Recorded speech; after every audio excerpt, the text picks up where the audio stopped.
Madam President, at this juncture, may I move that we recognize our beloved Senate President, Juan Miguel Zubiri, for his speech. We recognize Senate President Juan Miguel Zubiri. Thank you very much, Madam President. My President, Mr. President, my esteemed colleagues, I rise on a matter of collective and personal privilege. I've always said that I serve at the pleasure of my colleagues, and I thank them for entrusting me with the monumental responsibility of leading the Senate over the past 2 years. It has been my greatest honor of my life as a public servant and the greatest challenge.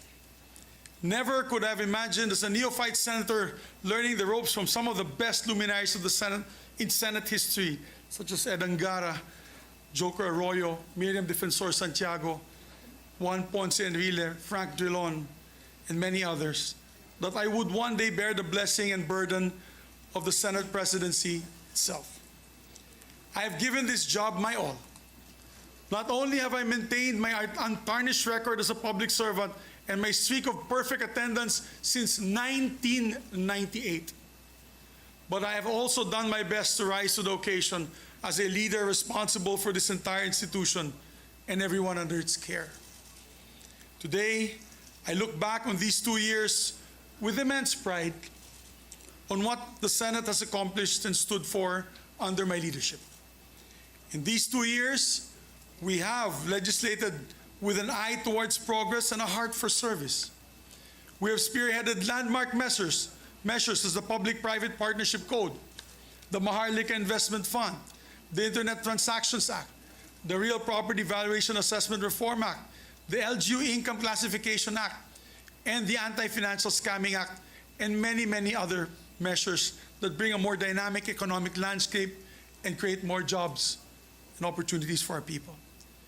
On the table, we have more economic measures that we expect to pass soon. Primarily the Create More and the new Government Procurement Act. Our first year was led by our mission of national reconstruction. We had to look inwards to assess what we lost during the pandemic and build solutions from there. But in our second year, we could afford to stretch our necks out a bit more, and we could look outward and explore opportunities for bilateral and multilateral cooperation. We could afford to reach out to establish stronger presence on the global stage. In a historic move, we've never had this man or that level of leadership from Japan.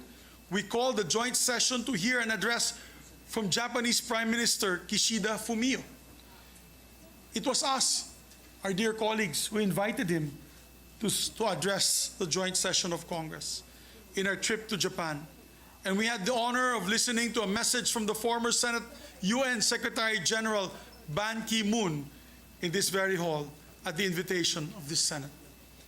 In each of all these exchanges, we were able to advocate for better conditions and opportunities for Filipino workers abroad. And we're able to explore possibilities in defense cooperation, trade agreements, academic and cultural exchanges, agricultural partnerships towards a more globally involved Philippines. Last year, the Senate successfully hosted the 31st annual meeting of the Asia-Pacific Parliamentary Forum, a move that allowed us to strengthen our bilateral and multilateral relationships and tell the world that we are here, ready to partner in progress alongside the rest of the democratic world. We work to secure peace in the region so we can protect our fisher folk and their livelihood here on our waters. We reached out to draw investors in so we can create more jobs for our people. Sa huli, iuuwi natin lahat ng ating ginagawa para sa bayan at para sa taong bayan. While we work on hitting the goal of becoming an upper middle class income economy in the next few years, we also know that ultimately, development is not just about GDP growth.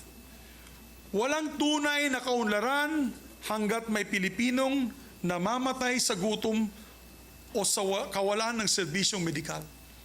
Walang tunay na kaunlaran hanggat may mga kabataan tumitigil sa pag-aaral para magtrabaho para sa kanilang mga pamilya. Walang tunay na kaunlaran hanggat hindi matatanggap o natatanggap ng manggagawang Pilipino ang disenteng sahod. Senate President or not, I will continue to push for the welfare of our laborers until they receive decent wages that they deserve. The Senate has also been a committed partner to the armed forces of the Philippines and Coast Guard in defending the nation. No Senate has been more outspoken in opposing foreign aggression than the one that sits today. And lest we be accused of being all talk, let me assure you that this Senate has been working hand in hand with the armed forces and the Coast Guard in making necessary budget allocations for the procurement of maritime assets, arms, and defense systems. Lagi ko nga pong sinasabi, hindi nagkukulang sa puso at tapang ating mga sundalo at miyembro ng Coast Guard. Kailangan lang tapatan natin ang tamang mga kagamitan at mga sasakyan pandagat at panghimpapawid para tulungan silang ipaglaban ng ating bansa. Of course, none of these measures and budgetary allocations would have reached the President's table without the vital work of our Senate employees. I want to thank from the bottom of my heart the members of the Office of the Secretary, Secretary Ray Bantug,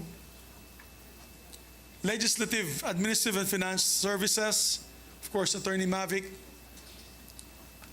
External Affairs and Relations, the Office of the Sergeant at Arms, my dear friend, my loyal friend and good friend, General Angkan, who ensure the security of the Senate, and of course, the staff of the senators who are all crucial to every step of lawmaking, to the whole Secretariat. Mabuhay po kayong lahat. I love you guys, you know that. So as Senate President, I'm proud to have led institutional reforms for the benefit of our Senate employees. Mahal na mahal ko kayong lahat, mga empleyado ng Senado. For one, we have made sure to repay our employees' dedication with increased benefits, especially our long-serving employees who have devoted their life's work to the Senate. Marahil ay alam naman po ninyo kung ano-ano po ang mga monetary at non-monetary benefits na naibahagi sa inyo mula sa aking pamumuno. Mabuhay po kayong lahat. And I think we've been the most generous, and I'm proud of it. We have also gone full speed ahead on regularizing our casual and contractual employees. So many of our employees, particularly the hardworking folks in the Office of the Sergeant at Arms, sa OSA, are just one step away from being regularized. Tinutulungan po natin sila pumasa ng civil service exam para matulungan po natin sila sa prosesong ito. By taking care of our own, the Senate has been able to perform better, supported as we are by the great work of our Senate employees. I salute each and every one of you for the job that you do. We are nothing without you. Maraming salamat po sa pagkakataon na masuklian ang trabaho ninyo para sa Senado. You have helped shape the legacy of the Senate in its first 2 years under the 19th Congress. Now, I do not want to make any grand proclamations about the legacy of the Senate in these 2 years. Our legacy is not for us to define. Ultimately, that will be for the Filipino people to decide. All we can do is put work in and hope that our record speaks for itself. And the record, I'm happy to say, has been met with approval. Under our leadership, the Senate has seen some of the best approval and satisfaction ratings in recent history, going back to 1988.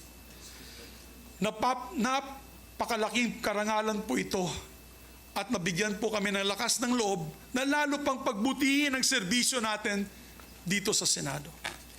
As Senate President, I look back on these 2 years with immense pride over what the Senate has accomplished and stood for under my leadership. We have been bold and courageous as a Senate, unafraid to call out injustice where we see it, whether in our sovereign seas or within our own government. We have been fair-minded and truth-driven in the Senate, despite the political noise that often surrounds us. We have been a compassionate Senate, listening to and acting on our people's call for decent jobs, equitable wages, and accessible health care. And we have been a staunchly independent Senate. Let me say that again. We have been a staunchly independent Senate, holding strong against all threats against our institution and against very threats to the very foundation of the democracy in which our nation is built. Indeed, these 2 years, I have come to realize that being Senate President is not only about leading the troops, but also putting oneself on the line. If that's what it takes to protect our institution.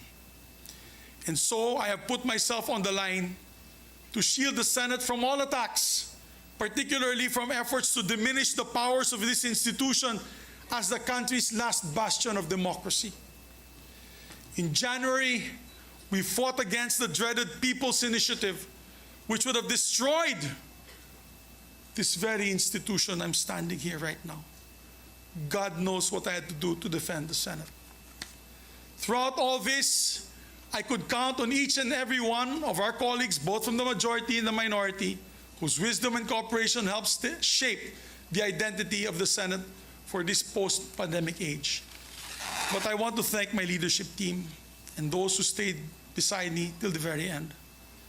Ma'am Lauren, my Senate President Pro Tem, thank you very much for your loyalty and wisdom. I know many times temptations have been called to you, but you've been steadfast.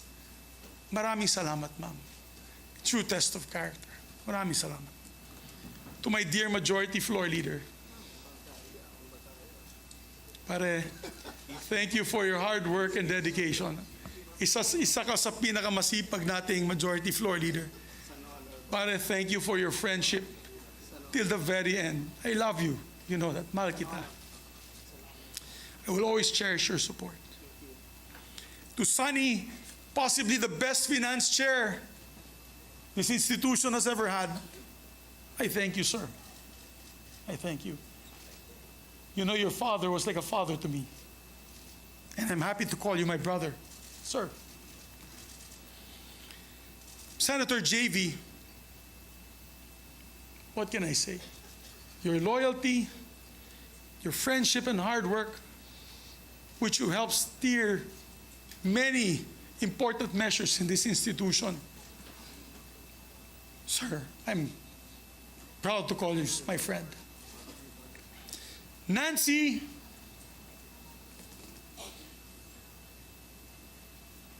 who's been loyal from day one as a friend, never waving. Thank you, my dear. I love you dearly and your family. Sherwin, my kumpadre. Pare, maraming salamat, pare. You are a good friend and kumpadre. I'm proud that you're the ninong of my son.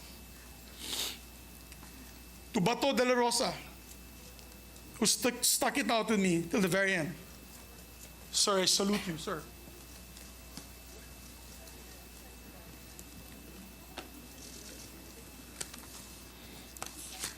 To the others, my dear friends, my heart is broken. I am proud to have led a Senate that's been resolute in protecting our institution, our democracy, and our people.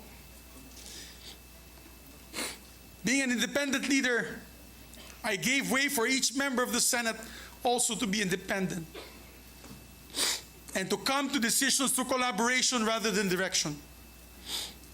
I have never dictated my position on any of you. You know that.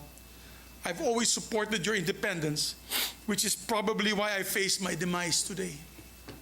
I failed to follow instructions from the powers that be. Simple as that. I've listened to all my colleagues throughout my Senate presidency, and again, I listened to them today. As we head into a new period for the Senate, I fought the good fight. If I've ruffled some feathers in doing so, then so be it. Hindi ko tinanggap ang pagiging Pangulo ng Senado para lang hayaan na bumagsak ito. Today, I offer my resignation as Senate President of the Republic of the Philippines. And upon stepping down, I vow to serve as an independent member of the Senate. My allegiance as ever belonging only to the Filipino people. I leave with my head held high, knowing that I did what is right for the Senate and for the nation. I wish our new leadership the very best, and I pray that they will be steadfast in upholding the independence of this beloved institution. I will remain vigilant to make sure that the traditions and the rules of the Senate will remain steadfast. Once again, maraming salamat po. Mabuhay ang Senado, mabuhay ang Republika ng Pilipinas.